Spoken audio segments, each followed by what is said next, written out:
கந்தக்கால் வந்திட வெந்துயர் வெந்தோடும் அந்தக்கால் அந்தரி மைந்தனே வந்திக்க இந்தக்கால் வந்துள்ளோம் தந்தனே உந்தனடி எந்தக்கால் வந்துரும் உகந்து வெண்டாமரை விசையில் வீற்றிருப்பாய் தண்டையார் தண்டாமரை தாளை தாழ்ந்திடுவேன் பன்னிசை வண்டாமரை உளவே வந்திடுவாய் நன்னூல்தான் கண்டார் உவக்கவே இங்கு.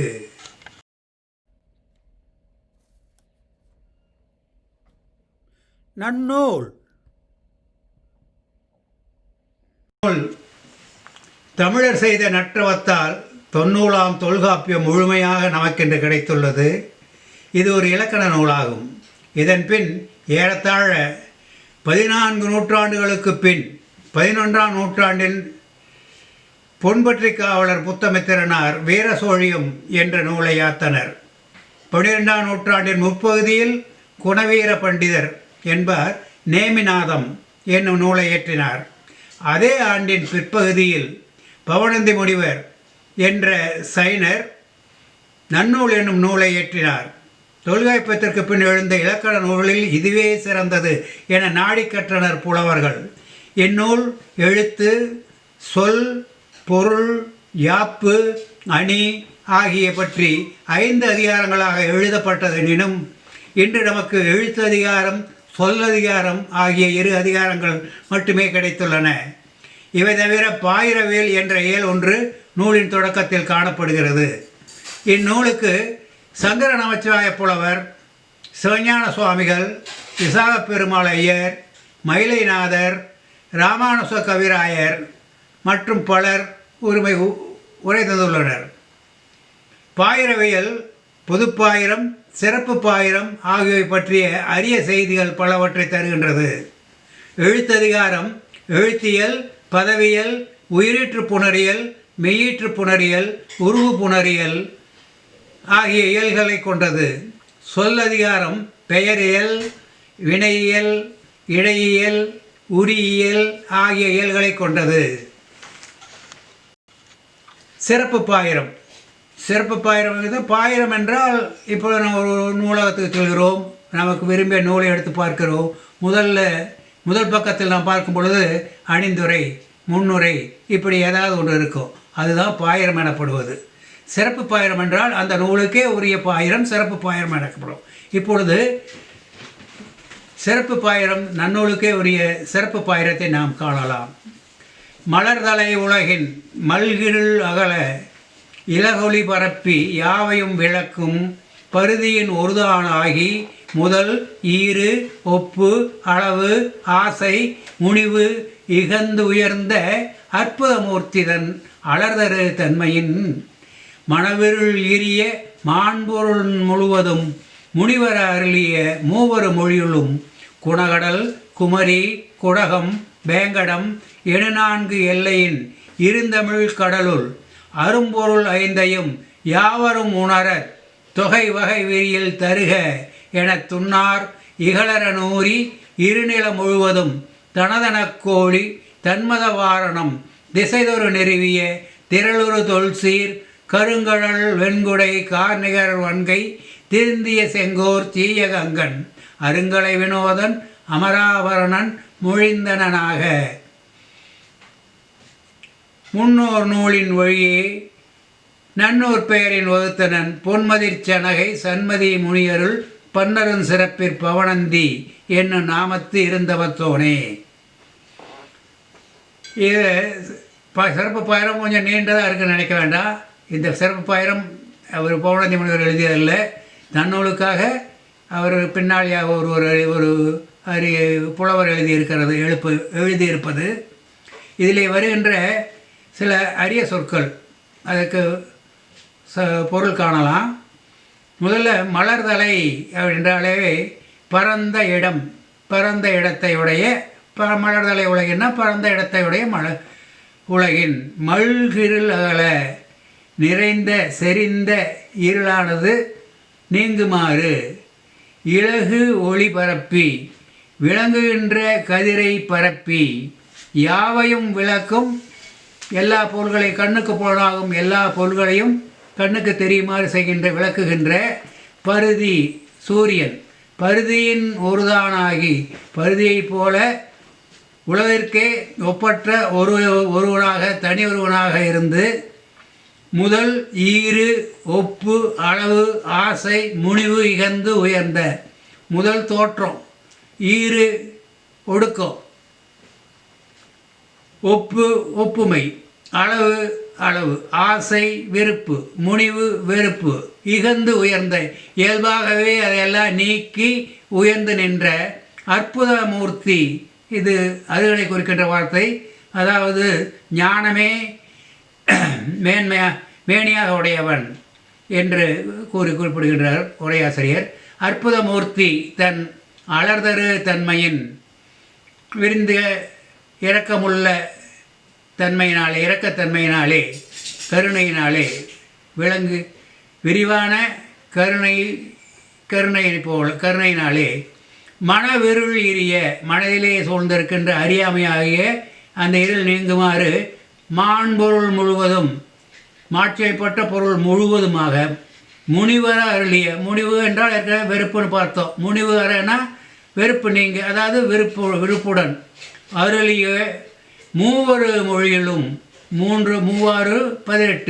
18 மொழிகளுள்ளும் குணகடல் குமரி குடகம் வேங்கடம் 4 எல்லை என்றால் தமிழகத்தின் 4 எல்லை கிழக்கே குணகடல், தெற்கே குமரி, மேற்கே குடகம், வடக்கே வேங்கடம் 4 எல்லையின் இருந்தமிழ் கடலுள் இருக்கின்ற பெரிய இரு என்றால் பெரிய தமிழ் கடலினுள் அரும்பொருள் 5ஐயும் அரும்பொருள் 5 என்று சொன்னதனாலே இங்கே எழுத்து சொல் பொருள் யாப்பு அணி இந்த 5 பொருளையும் அரிய பொருளையும் யாவரும் உணர எல்லோரும் உணருமாறு எல்லோரும் அப்படின்னு சொல்கிறப்பவே அவர் கற்ற புலவர்கள் மட்டுமல்ல வலியார் மட்டுமல்ல எளியாரும் அப்படின்னு அர்த்தம்.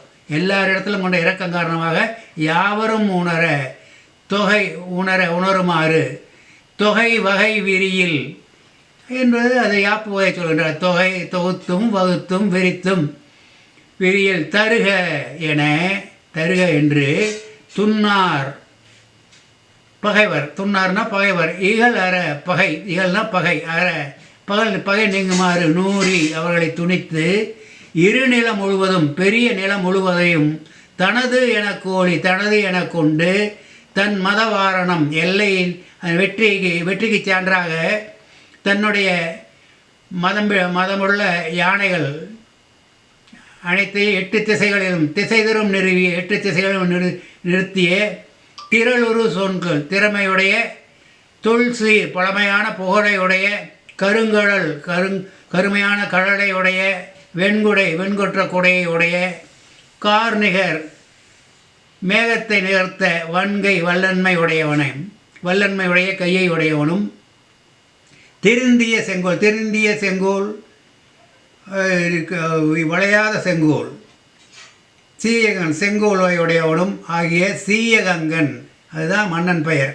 அவன்தான் இதை எழுதச் சொன்னவன். போனந்த முனிவர் கேட்டுக்கொண்டது இந்த சீயகங்கன் தான். ஆக திருந்திய செங்கோல் சீயகங்கன் அருங்கலை வினோதன் அவனே ஒரு அரிய கலைகளெல்லாம் தேர்ந்தவன். அமராபரணன் போர்க்களத்திலே ஏற்பட்ட விழுப்புண்களை எல்லாம் அணியாக கொண்டவன். மொழிந்தனன் அவ்வாறு அவன் கூறினான். ஆக மொழிந்தனனாக முன்னோர் நூலின் வழியே இதற்கு முன் எழுந்த இலக்கண நூல்கள் முன்னோர் தொல்காப்பியம் அகத்தியம் போன்ற முன்னோர் நூலின் வழியே நன்னூர் பெயரின் வகுத்தனன் நன்னூர் என்ற பெயரிலே செய்தார். பொன்மதிர் சனகை யார் செய்தார்னா பொன்மதிர் சனகை சன்மதி முனியருள் பொன் போன்ற அல்லது பொன்னாளாகிய பொன் போன்ற சிறந்த மதிலையுடைய சனகாபுரம் என்று காலத்திலே அழைக்கப்படுகின்ற சனகை நகரிலே சன்மதி என்ற முனிவருடைய பெயர் இது. சன்மதி முனியருள் சன்மதி முனிவர் அருளிய அப்படி என்றால் இங்கே மகனாக சன்மதி முனிவருடைய மகனாக அப்படி இவர்கள் எல்லோரும் உரையாசருக்கு ஒருவர்.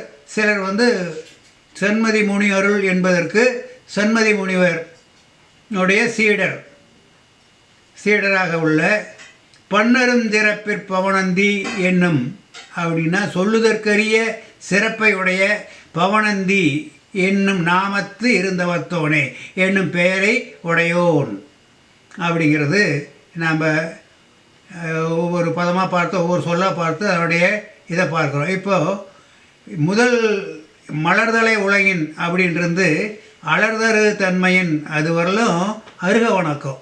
இதை எழுதியவர் ஒரு சமணராக இருக்க வேண்டும். ஆகையினாலே அருக வணக்கமாக அது முழுவதும் அருகனை சிறப்பித்து பாடியது. அதற்கு பிறகு மாணவர்கள் எரிய இந்த எல்லை இதெல்லாம் கூறி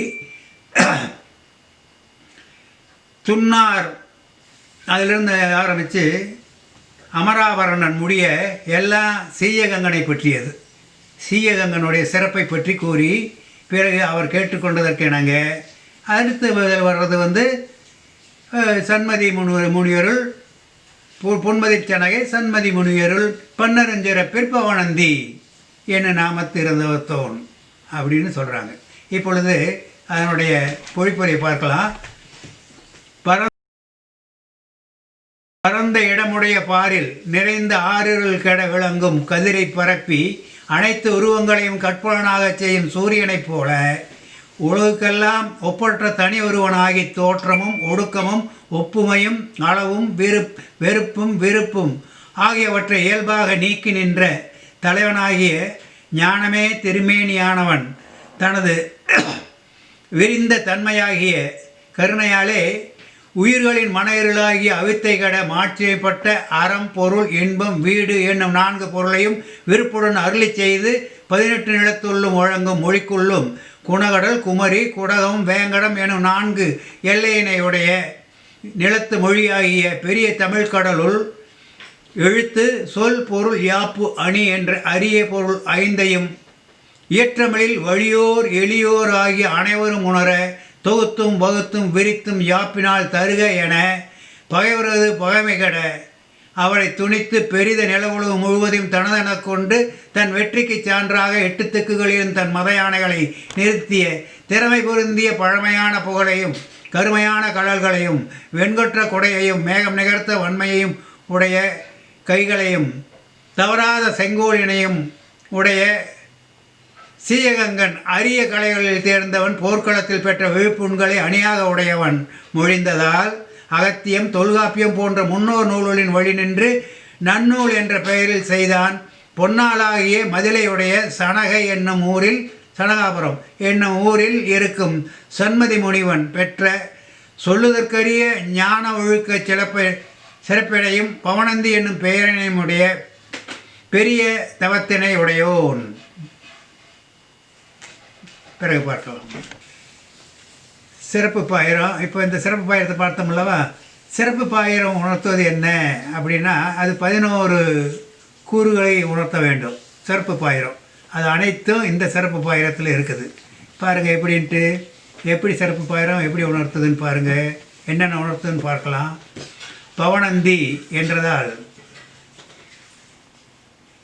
ஆக்கியோன் பெயர் முன்னோர் நூலின் வழியே என்றதால் வழி, குணகடல் குமரி குடகம் வேங்கடம் என 4 எல்லை என்றதால் எல்லை, நன்னூல் என்றதால் நூற்பெயர், யாவரும் உணர என்றதால் இயற்றமிழ் வல்லார் மட்டுமன்றி அல்லார் உட்பட அனைத்து மக்களாகிய கேட்போர்.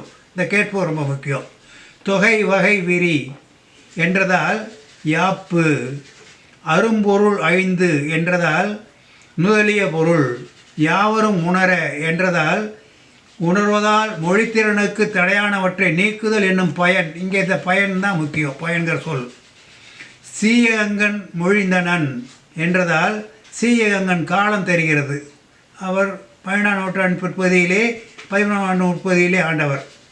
காலம் சீயகங்கன் மொழிந்தனன் என்றதால் சீயகங்கன் அவை அது இருந்த இடம் என்ன, அவர் ஆண்ட இடம் திருநெல்வேலிக்கு மதுரைக்கு இடையே உள்ள நிலப்பகுதி.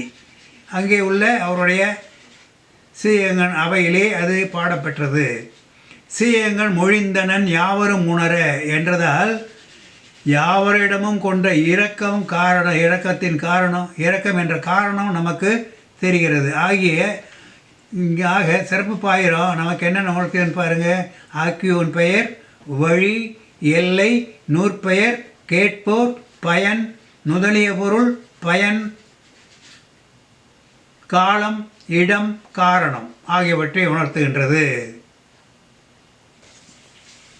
முகவுரை, பதிகம், அணிந்துரை, நூன்முகம், புறவுரை, தந்துரை, புனைந்துரை, பாயிரம். பாயிரம்னா என்னன்னு பார்த்தோம். இப்போ பொது பாயிரம், சிறப்பு பாயிரம் நாங்கள் பார்த்தோம் அல்லவா? அப்படின்னா ஒரு கேள்வி எழும், பொது பாயிரம்னா என்ன அப்படின்னா, ஒரு பொது பாயிரம்னு ஒன்று இருக்குதா அப்படின்னு கேள்வி எழும் அல்லவா? அந்த வினாவுக்கு விட சொல்கிறார். பொதுப்பாயிரம் அப்படின்னு சொல்லி, இது பாயிரவியல் ஆரம்பம். இது முகவுரை முதல் நூற்பா. முகவுரை, பதிகம், அணிந்துரை, நூன்முகம், புறவுரை, தந்துரை, புனைந்துரை, பாயிரம். முகவுரை, பதிகம், அணிந்துரை, நூன்முகம், புறவுரை, தந்துரை, புனைந்துரை ஆகியவை பாயிரம் எனப்படும். ஆக பாயிரத்தினுடைய மறுபெயர்கள் இவையெல்லாம். மற்ற 7 பெயர்களும் பாயிரத்தினுடைய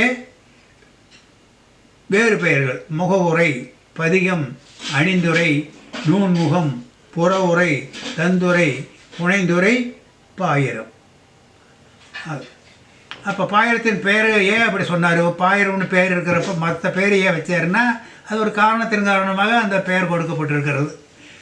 ஒரு காரண நிமித்தம். முகவுரை, பாயிரத்தின் இலக்கணங்களை முன்னுணராது நூல்களை செய்தல், அவற்றை தருதல், அவற்றை ஏற்றல் என்பவை இயலாது என்பதை கருதி அதை முன்னுரைத்தலின் முகவுரை. பதிகம், பதிக கிளவின சொல் பல்வகை பொருளை தொகுதியாக சொல்லுதலால் பதிகம் எனப்பட்டது. அணிந்துரை, நூலினது பெருமை முதலியன விளங்க அணிந்துரைத்தலின் அணிந்துரை ஆயிற்று. புறவுரை, நூல் முதலிய பொருள் அல்லனவற்றை கூறுதலால் புறவுரை ஆகும். தந்துரை, நூற்கு உள்ள நுதலிய பொருள் அல்லனவற்றை அதற்கு தந்துரைத்தலால் தந்துரையாகும். புனைந்துரை, அணிந்துரை என்றாற் போல இது அமைவதால் புனைந்துரை ஆயிற்று. அடுத்து 2வது நூற்பா பார்க்கலாம். பாயிரத்தை பற்றி முதல்ல சொன்னார் இல்லையா? பாயிரத்துக்கு வெவ்வேறு பெயர்கள் முதல் சூத்திரத்தில் பார்த்தோம். இங்கே பாயிரம் எத்தனை வகைப்படும் அப்படின்னு அவர் சொல்கிறாரு. பாயிரம் பொது சிறப்பென இருபாற்றே. பாயிரம் என்பது பொதுப்பாயிரம், சிறப்பு பாயிரம் என 2 வகைப்படும். பாயிரம் பொதுப்பாயிரம், சிறப்பு பாயிரம். அடுத்தது பொதுப்பாயிரம் அப்படின்னு சொன்னதுனால என்னென்ன பொதுப்பாயிரம் அப்படின்னு அவர் விளக்குகின்றார். இங்கே பவனந்தியோட சிறப்பு என்னன்னு கேட்டால், ஒரு சொல் சொன்னார்னா, புதிய சொல் வந்ததுன்னா அதை விளக்கிட்டு அப்புறம் அடுத்ததுக்கு போவார். இங்கே அதே மாதிரி பாயிரம் பொதுப்பாயிரம்னு வந்ததல்லவா? பொதுப்பாயிரம்னா என்ன அப்படிங்கிறத இப்போ சொல்கிறார். நூலே, நுவழ்வோன், நுவழும் திறனே, கொள்வோன், கோடர் கூற்றாம் 5ம் எல்லா நூற்கும் இவை பொதுப்பாயிரம். நூலினது வரலாறும் ஆசிரியனது வரலாறும் அவ்வாசிரியன் நூலை மாணாக்கருக்கு சொல்லுதலின் வரலாறும் மாணாக்கனது வரலாறும் அவன் கேட்டலின் வரலாறும் என்ற 5ம் எல்லா நூலுக்கும் இவை எல்லா நூற்கும் பொதுப்பாயிரம் ஆகும். இங்கே நூற்பாவில் பார்த்தீங்கன்னா நூலே அப்படின்னு சொல்கிறார்லவா? இந்த கடைசியில் திறனேன்னு முடிச்சிருக்காருல்ல அந்த வரியில், அது ஒவ்வொன்றுக்கும் சேர்த்தணும். நூலேனா நூல் திறன், நுவழ்வோன் அப்படின்னா நுவல் திறன், நுவழும் திறன். அடுத்தது நுவழ்வோன் திறன், நுவழும் திறனேனா நுவழும் திறன். அதே மாதிரி கொள்வோனுக்கு கூற்று அப்படிங்கிறத சேர்த்திக்கணும். கொள்வோன் கூற்று, கோடர் கூற்று ஆகிய 5ம் எல்லா நூற்கும் இவை பொதுப்பாயிரம். அதைத்தான் இங்கே இப்படி சொல்லியிருக்காங்க.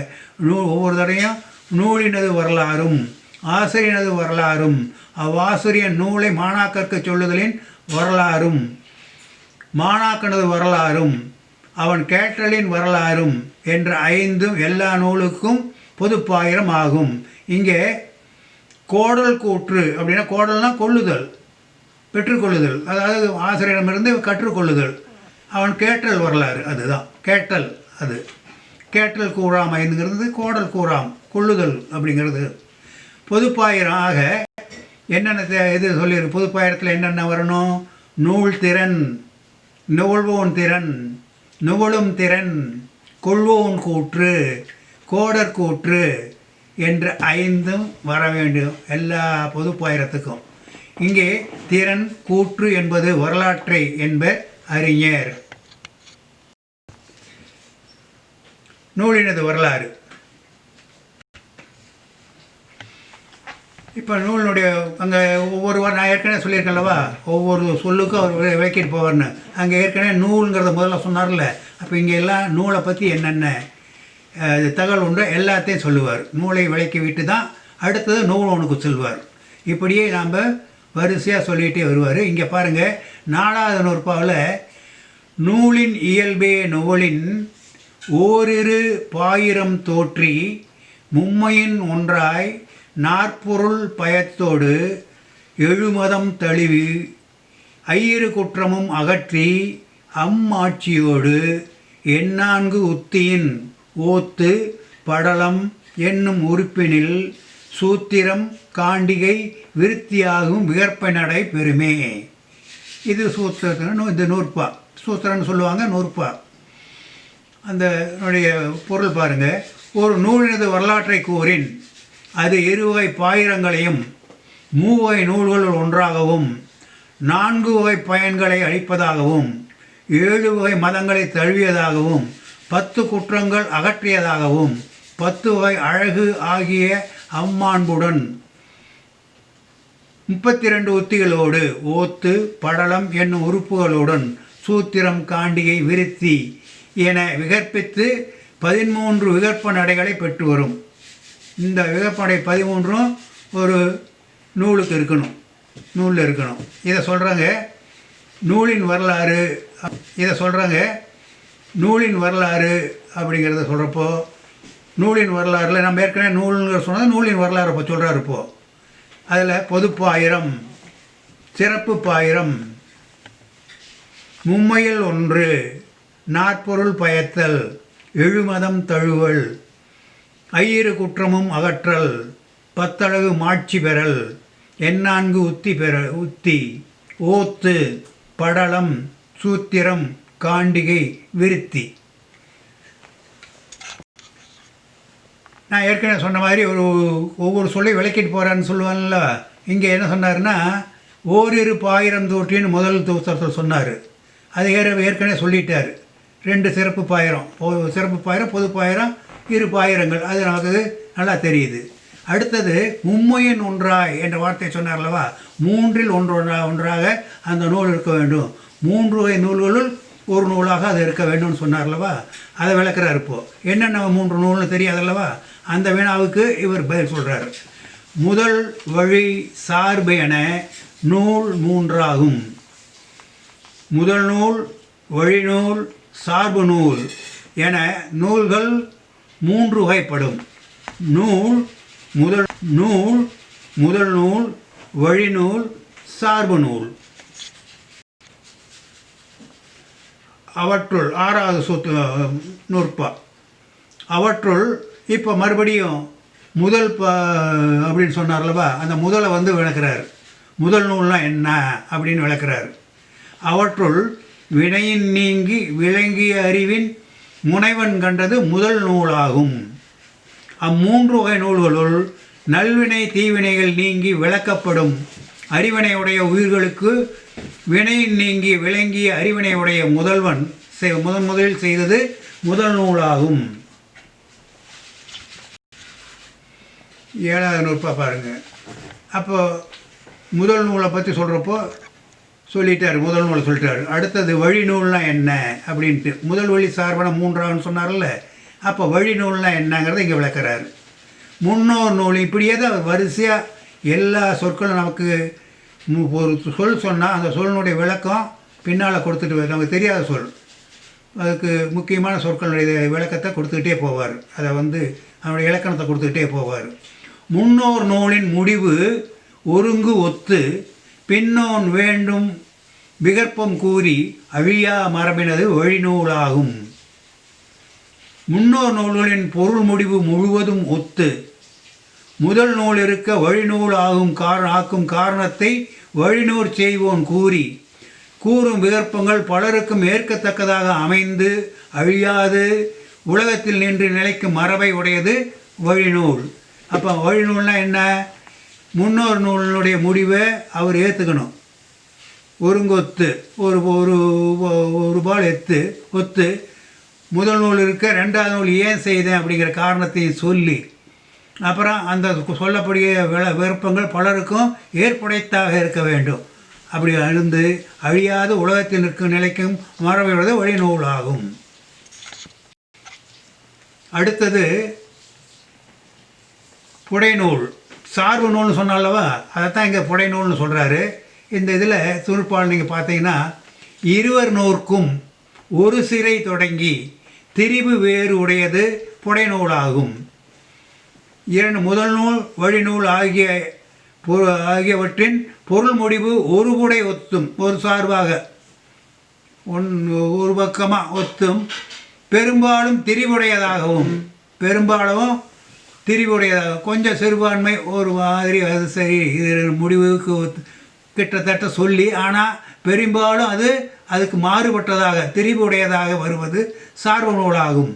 முதல் நூல் வழிநூல் ஆகியவற்றின் பொருள் முடிவு ஒருபுடை ஒத்தும், பெரும்பாலும் ஒரு பக்கமாக ஒத்தும், பெரும்பாலும் திரிவுடையதாகவும் வேறுபட்டதாகவும் வருவது சார்பு நூலாகும். முன்னோர் மொழி பொருளே அன்றி அவர் மொழியும் பொன்னே போர் போற்றும் என்பதற்கும் முன்னோரின் வேறு நூல் செய்தும் என்னும் மேற்கோளில் என்பதற்கும் கூறுபடும் சூத்திரத்தின் கோள் முன்னோர்தம் முதல் அல்லது சாப நூலில் மொழிந்த பொருளை மட்டும் அன்றி அவர் மொழிந்த மொழிகளையும் பொன்போல் போற்றுகின்றோம் என்பதற்காகவும் முன்னோர் நூலில் நின்று வழிநூல் சார்புநூல் சொல்கிறோம் என்பதற்கும் முன்னோர் நூலில் கண்டவை மேற்கோளாக காட்டப்பெறவில்லை என்பதை தவிர்க்கவும் முன்னோரின் பழஞ்சூத்திரங்களை மேற்கோளாக கூறுக. அடுத்தது நால்வகை பயன்.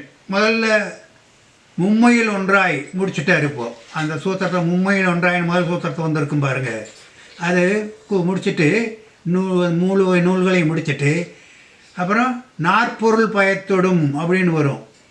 அதுக்கு இங்கே விளக்கம் சொல்கிறார். 4 பொருள் என்னென்னன்ட்டு: அறம், பொருள், இன்பம், வீடு அடைதல் நூற்பயனே. அறமும் பொருளும் இன்பமும் வீடு அடைதலாகிய இந்நான்கும் நூற்பயன் ஆகும்.